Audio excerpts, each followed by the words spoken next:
Hello, welcome to this video. And on this video, I'm going to be, it's the first of a series. I do keep starting series and not finishing them off, but I will do. But there was a point where I was looking at the 10 most overrated bands. And there's some bands I never covered. Overrated does not mean they're bad. You do understand this. They can be good, but the critical response or the public response is more than is deserving for that actual band and their music. And there's certain bands that I have dealt with frivolously, but they actually need to be dealt with quite seriously, because in dealing with them seriously, we actually can learn something about music history and our place in it and what that means in terms of who we are as a civilization. There's big things that can be dealt with by looking at details sometimes when you look at culture.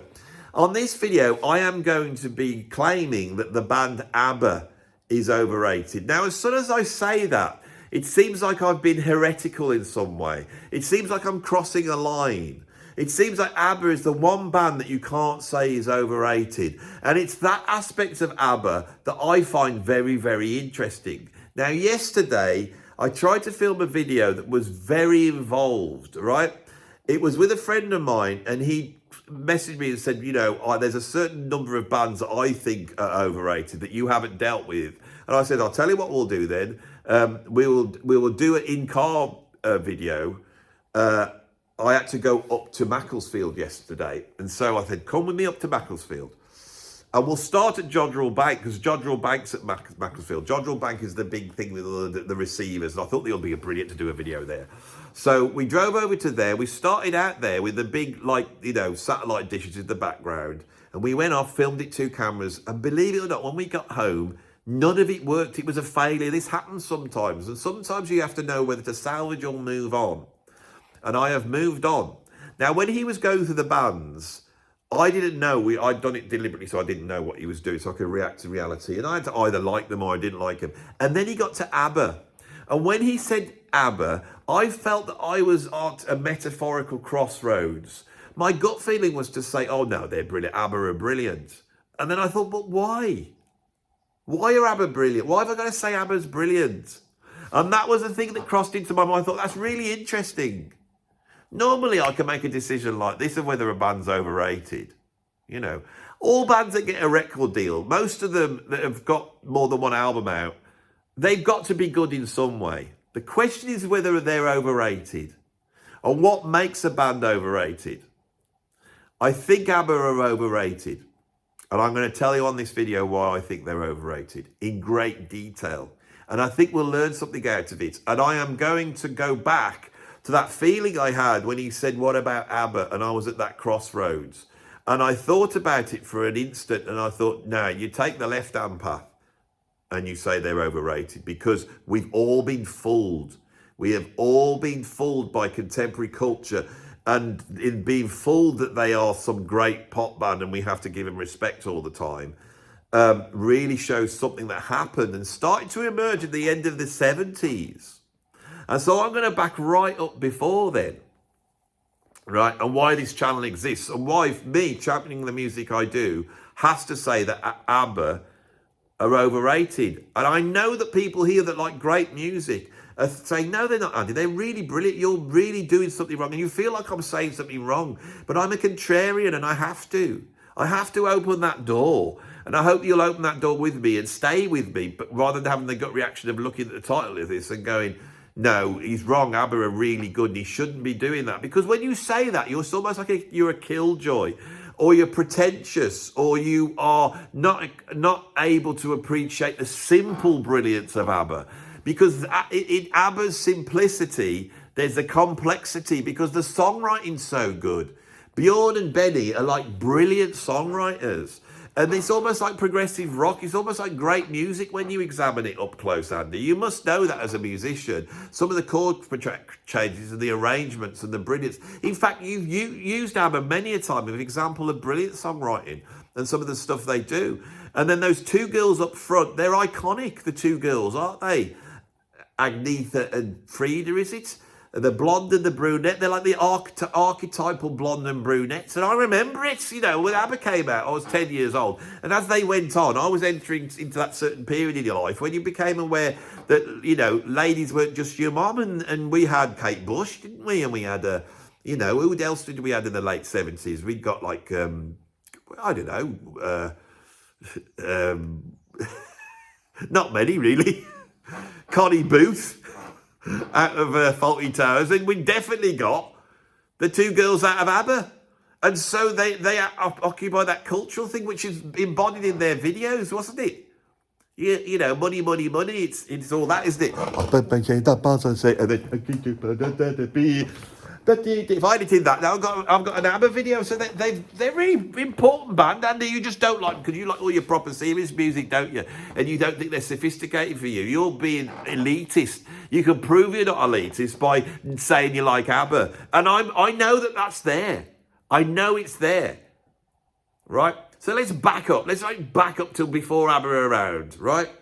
So ABBA really emerged in 1974 when they do Waterloo and they enter the Eurovision Song Contest, right? Now, before then, in 74, punk's not happened, disco's not happened. We're living through the realm of, like, the renaissance of rock. Rock's emerged in the 1960s, the Beatles have come out, and then everyone's running with it. And it's turned rock into this incredible art form, right? Where, you know, bands like Yes are doing Close to the Edge, you know, Mike Oldfield's doing Tubular Bells, you've got Black Sabbath and Led Zeppelin, you've got Pink Floyd doing Dark Side of the Moon. Rock's become this incredible thing that goes way beyond rock. It's monumental. Now the world's going to turn. It's going to turn on that, and the sophisticates are going to go, we don't like this anymore. They're going to turn on it, and they're going to change the story. They're going to change the story of rock music and make out that Yes and Genesis and all these bands are rubbish. And the great bands were the Ramones and the Sex Pistols and Joy Division and the Smiths. They were the great bands because they didn't succumb to the pretentiousness and the sort of middle-class English art-educated view of the world where what counts is time signature you can play. You know, all that cliche that I've challenged here. And I've laid the blame at so many bands. Now, I'm going to put it with ABBA because in 74 is that year. Prog knows it's gone to the top of the mountain. Prog has gone to the top of the mountain. It's coming down the other side, and all the bands are trying to out-prog each other. And this is where they start to be outlandish. You know, Yes goes on holiday. ELP go on tour. You know, it's all the best work's going to be done. But ABBA are there going into the Eurovision Song Contest. Now, the Eurovision Song Contest was set up to create harmony between the nations of Europe so that we wouldn't go into a third world war. That's what it was there for. So it was utilising the simpleness of the song, of a pop song. Not like, no one's going to go in there with Close to the Edge. What you're going to do is you're going to write a simple song with a simple lyric, you know, like, dee-be-dee-da-ba-doo, it's the thing we like to do. They're all like that, you know, so that everyone can sing along in any language, right? Now, ABBA go in there and they write a song about Waterloo. Waterloo. That's the worst thing to sing about in the Eurovision Song Contest because that is a war in Europe. Who would do such a thing? And they go in there with that sort of, that type of songwriting going on. It's all very jolly and like that. Waterloo. They got that brass that comes out, sort of the glam. All very glammy. But Bjorn and Benny, they are prog, as you can tell. They've got all that floridness coming along. And also, because they're Swedish, there isn't one jot of rock in there. There's not one jot of blues. There's not one jot of jazz or soul. There's not one jot of feeling. It's all really robotic. It's also devoid of anything that's visceral. It's all like this. And the proggers are looking at this going, that's just pop music. And that's what they are. That's what they're cast off as. Now, the change starts to happen. Punk comes out and disco comes out. And suddenly, nobody wants to just stay in their house rolling joints and listening to Dark Side of the Moon. They want to get out and have a dance. And into that space, right, and this is seldom mentioned, comes European songwriters. Because disco, which is rooted in gutsy, rootsy, funky music, is also influenced by the aforementioned Kraftwerk. And Kraftwerk bringing a roboticness to this, which opens the door to anybody who's got no soul. And in it walks all these European songwriters. Now, these are very competent songwriters, but there's loads of them. That bloke who wrote all the songs for Boney M, you know. Rasputin, all that, all Baccarat, yes sir, I can boogie. None of these have got any soul with them, but they're disco hits. Right now, ABBA, seeing that this is the case, they offer their no soul disco song, and they fail. They fail. Dancing Queen fails. It's not a disco song. It's the wrong speed. But that's not disco. That's disco. This is you can't really dance to Dancing Queen. It doesn't do what you're supposed to do. Waterloo won Eurovision. It shouldn't have won. It's about Europe fighting. Now disco comes along and we get a song you can't dance to. How do you dance to Dancing Queen? You could only dance to Dancing Queen if you're drunk and you're a nan at a wedding, right? So the nans will dance to Dancing Queen. It's just slower. Dancing Queen. Oh, that's all you can do. Oh, no, I can't do any leg movement. There's no John Travolta's going on. You don't need to have that with this. All you have to do is this. And so this dance comes out, the pointy fingers dance. Dancing Queen, hear the beat of the tambourine. If you're a funky person, when you listen to the beat, the one instrument you're not listening to is the tambourine, all right? Here a dance, here a jive, having the time of your life. Ooh, right. And this becomes a huge hit. And they come up into this disco world with this awful but really well-written European pop music. But they're not the only ones doing it. There's a whole host of people that have been resigned to history. No one is talking about Boney M in the same way they're talking about ABBA. And that's interesting. What the hell happened? And what happened is they brought out the album Arrival. And it was stacked with hit records. They become very big. But they're a pop band, right? Gimme, gimme, gimme a man after midnight. Won't somebody come and take my troubles away? I mean, what the hell's that?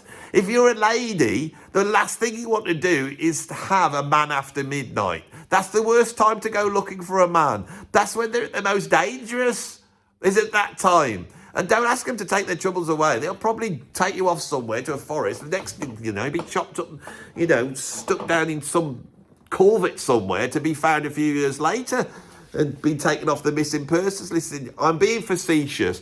But what I'm saying is that this isn't the greatest songwriting lyrically. You know, this isn't the greatest songwriting. It's very competent. It's like if you got a songwriting to write some songs for a middling musical, they would have all these compositional devices.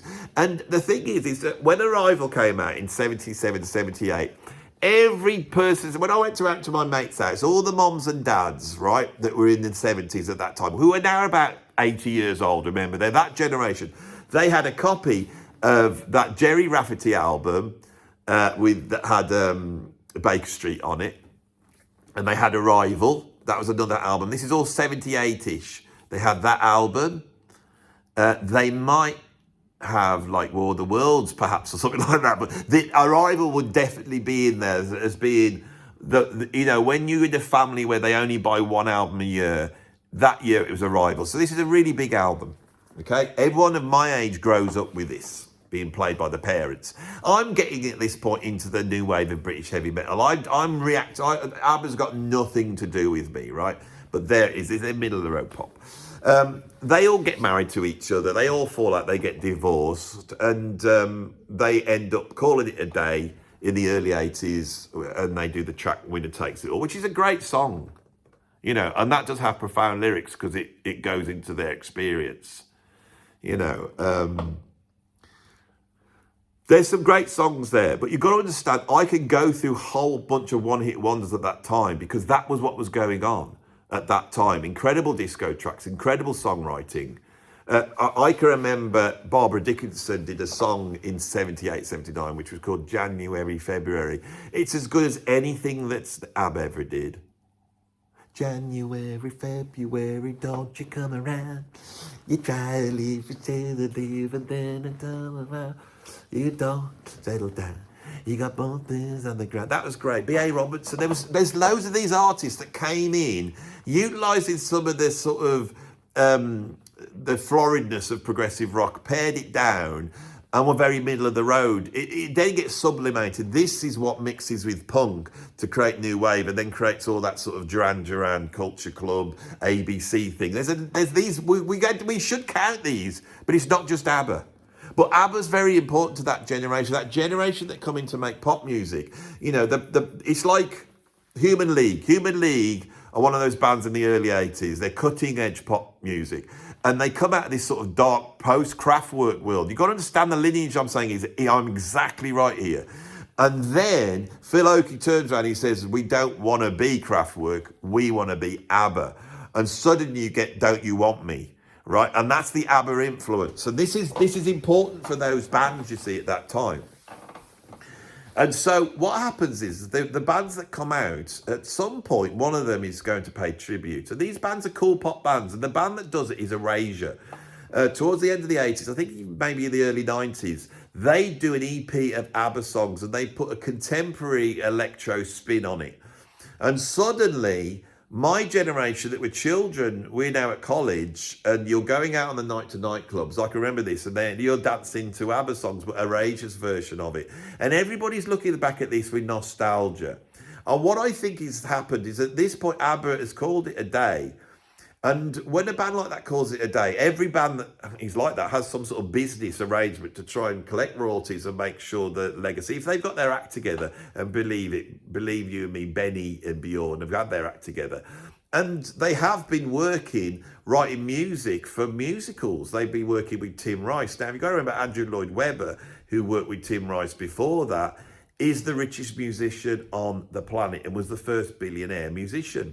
And so their music is suited to musical theatre, and they write, was it Chess? I don't know. They write a couple of musicals.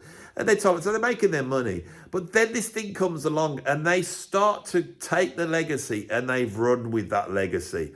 And before you know it, you get the film series Mamma Mia, you get the musical Mamma Mia, you now have them on tour as holograms. And ABBA, you can tour as holograms because they never had that real life in them. It's like, you can't do a hologram of Jimi Hendrix because you can't predict what Hendrix was going to do. But ABBA, you can, because they are like automatons. And so they have looked after that legacy, and it's turned Bjorn and these people into the highest level in the music realm. They are billionaires. I mean, Agnetha went and married into a royal family. She's a countess or something now, right? And what that has done is the legacy of that and the money has been able to protect this legacy. And so what they've done is they've created very cleverly this idea that they are brilliant songwriters and that the songs are really good. And if you appreciate pop songwriting and you haven't been fooled by all that outlandish jazz fusion and prog, you should be able to appreciate this. And then people who don't appreciate this and don't understand what about music, and I am being elitist here, but like an ABBA song, can turn around and go, well, actually, ABBA are really good. I have sat in the pub with normal people and they've turned around and go, people have gone, what do you think of ABBA? Because they're actually, people think it's just, simple songwriting, but it's not. They're actually very sophisticated. And that mantra's been trotted out. Now, I don't care about that. Right? To me, a song is not great because it got a non-diatonic chord change in it. I don't believe that Rick Beato view that musical sophistication means brilliant. I just don't believe it. And Rick doesn't believe it because he can sit there champion AC/DC songs if he wants, and he would do. And he'd agree with me. I'm not against Rick here. It's interesting to look at certain songs and go, well, you wouldn't expect it. And ABBA definitely fall into that category. You wouldn't expect it of ABBA, would you? Well, I would actually, because this is a songwriting team with two girl singers up front. It's not a band. They don't work like The Jam. They don't work like AC/DC. It's not a bunch of guys in the room with limited knowledge, with three cores of the truth, exposes something that rocks and attracts to the visceral thing that is in teenagers at that time. It's not that. It's not rock music. And my point is, right, ABBA are not bad, When it comes to middle of the road pap, they are great. They're not the Carpenters, who are greater, but they are great. They're really good.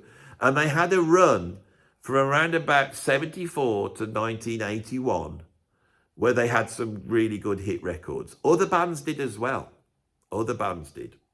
Here in the UK, Slade had more hit records in the top 10, were a better band, had all that rock visceralness, but also had that pop rock songwriting sensibility. They did. And what I find really interesting is between Waterloo in 74 and, say, their peak, you know, in the late 70s, Super Trooper or something like that, we also have Queen emerge. And I see a bridge going on. Queen are halfway between Led Zeppelin and ABBA. And Queen take prog, and with Bohemian Rhapsody, they forge something which encapsulates prog, kills prog, and passes prog on to the masses. Why and how they did it, I don't know. It's genius. But they then open a door for something, and ABBA walk in, and the sophisticatedness that they have in the vocals and the chord progressions and all that, the door's already been opened, I think, by Queen in terms of pop terms, right? If I did the research, I know I could come out with 100 songs around that time. There were so many artists like this, especially Europe, that were coming in Europe with the door opened by disco, and disco let into dance music. It went beyond sort of American black soul R&B music forms, and disco, it moved over to somewhere else, which was away from that. It's hard to explain. And ABBA are almost like the embodiment of that, and they're so far that way, you don't really think of them as a disco band, but I can't see them existing without, you know, that. So, in conclusion, as I get to this, will be a short video. In conclusion, ABBA are great, but they are just a late 70s disco-influenced European pop band.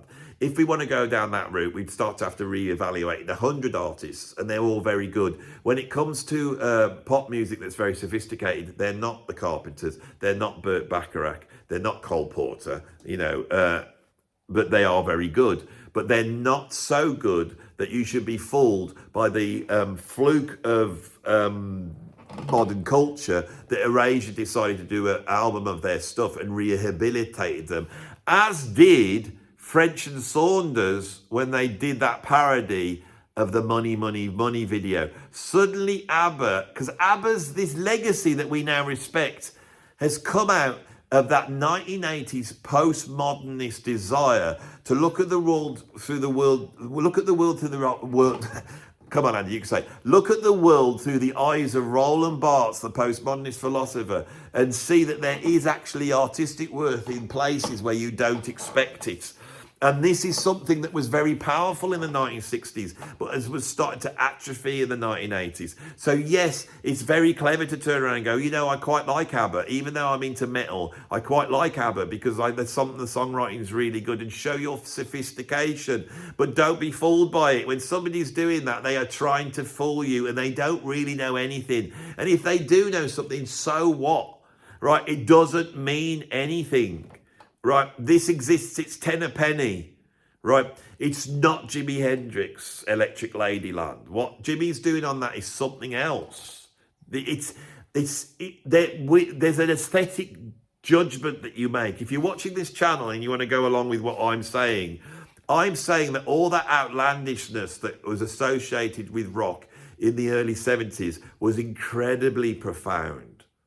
And people tried to do things that were really amazing. And cultures come along and poo-pooed that.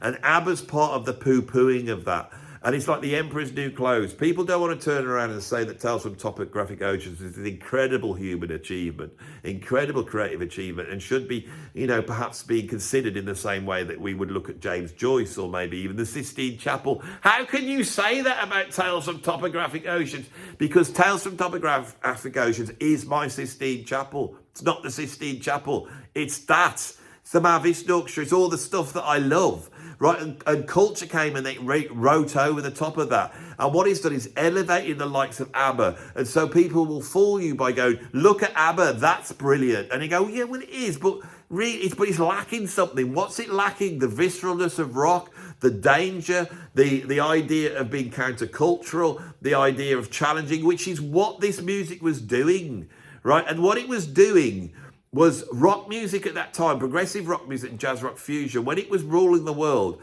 was creating rock music for the masses that actually was intellectually challenging, right? People didn't need James Joyce and the Sistine Chapel in the 1970s, because they had got that.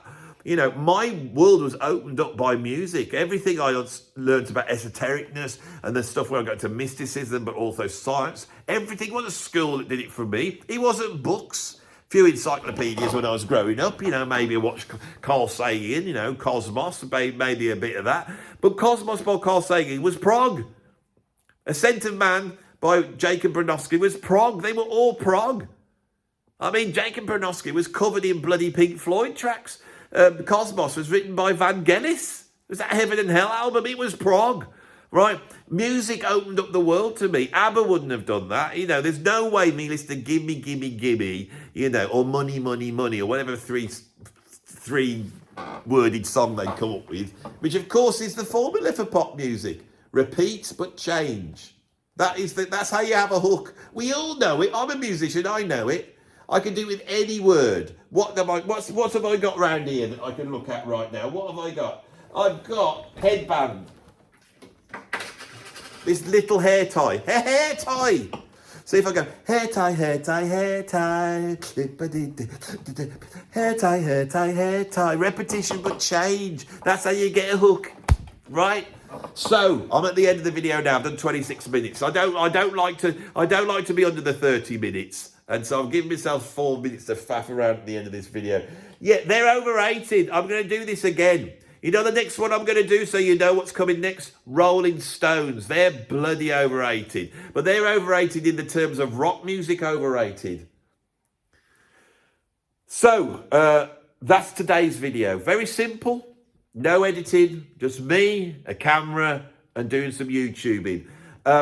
To let you know where I'm at the moment, because the channel, I like to tell you where I'm at with this. There's been pushback recently. The novelty's worn off, I think, a little bit.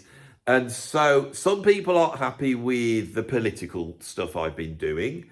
So I've created my own political channel. If you do want to go over and find that, it's called, I won't put the link in, it's called Nothing Something Anything or something like that. I will put the link. I don't know. You'll find it. And there I'm doing all the political stuff there. And it's very interesting because a lot of the right-wing stuff that was just upsetting the, you know, that those types get really upset if you challenge their view. It's going left-wing. I'm going on to the left. I'm seesawing across. It's very interesting what's going on the politics channel. I filmed one today which was like really lefty.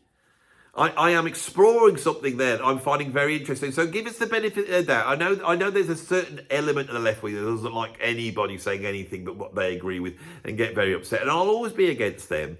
But if you have got an open mind and you want to come across, you know, come across and have a look at that. I'm about to open up very soon a new channel which will be looking at film and TV. I'm creating videos of that, so there'll be some videos there when that launches. And here, take the politics out, so we're not doing that. And also, I am going to tone down some of the comedy. I will concentrate every now and then like I used to. I'll do a comedy video probably once every couple of months. But I'm going to take out a lot of the comedy because I felt like I was cheapening the fact that I am a trained musician.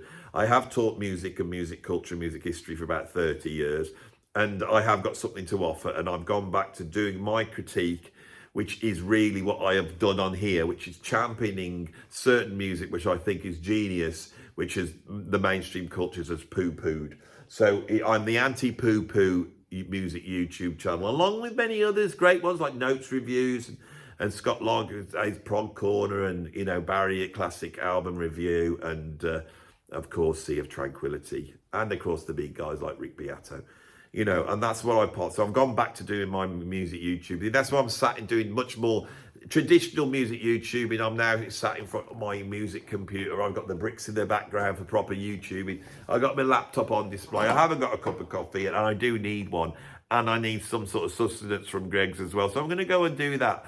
The zaniness and English surrealness that I put into these videos, they will be in there every now and then. It will creep in, but I'm going to tone it down for you, so you don't have to worry. So I hope you're looking forward to some proper YouTubing. This has been proper YouTubing, which is basically a camera and a person talking into the camera.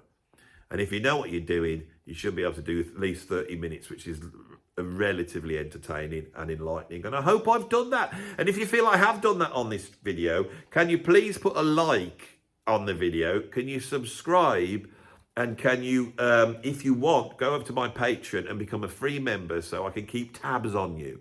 If you don't want your tabs being kept on you, you could go over to my PayPal tip jar, put a bit of money into the old PayPal tip jar. And if you do go over to Patreon and start to like the look of it and see what's going on, or there seems to be some stuff that you can't access, you can put a little bit of money in that and support me, because obviously that's how I make my living now. And this is what I've been doing. I've now been doing this for 2 years. It's really weird, but I feel like I'm in it. The novelty's worn off. I am now sitting here doing these YouTube videos. How often I'm going to have to make the move next to not doing ones every day. I don't mind doing them every day, but some people are saying, oh, your videos are too long and there's too many of them and I can't keep up. And I'm thinking, well, I like that because it means that nobody can actually get their heads around what I'm doing. I like that. I like the vastness of this channel. I like the fact that there's 1,000 videos there, right? I like it. I like the fact that you can get lost in it. I don't even know what I've done now. Every now and then I have an idea for a video and I think, I wonder if anyone's done this YouTube video. I'll bet they haven't. And I go in and I go into YouTube and put the title in that I think it should be. And when one of my videos comes up, I realise I've done it already 3 times. Funny old game. Yeah, if you... my politics channel is well, it might be monetized by now, but as I'm talking, I'm so close to it being monetized. I have ideas for the politics channel, which will be basically a channel for just normal people to be able to have their say. That's what I really want to do. Once the money's coming in, I really want to invite people over to my lovely premises here, sit around a table, have a cup of coffee and talk politics. And I want to get people who disagree, and I want to find some common ground with us. And I don't want to be one of those talking heads like a Ben Shapiro or Navarro Media or whichever one you support on either side. I don't. Now I'm doing it. I thought I would have a political alignment, which was mine. I realise I don't like identity politics. I don't think it's doing any good. And I don't think the normal people are being listened to or there's anyone to represent them in the political world. That's basically my stance. But I'm not on anyone's side. I'm not right or left. I realised that. I thought I was verging to the right and I didn't like it myself. But I'm not. I've got my values, and I want to do something on YouTube about it. I want to try and counteract what's going on YouTube politically. So that's where we're at. So the link is down below. I will put the link on this one. I'm done. Thanks for watching the video. We got to 30 minutes. My OCD is quenched, so we're all right, aren't we? I hope you're all good. Thank you all for watching. I hope you enjoyed the content. See you soon.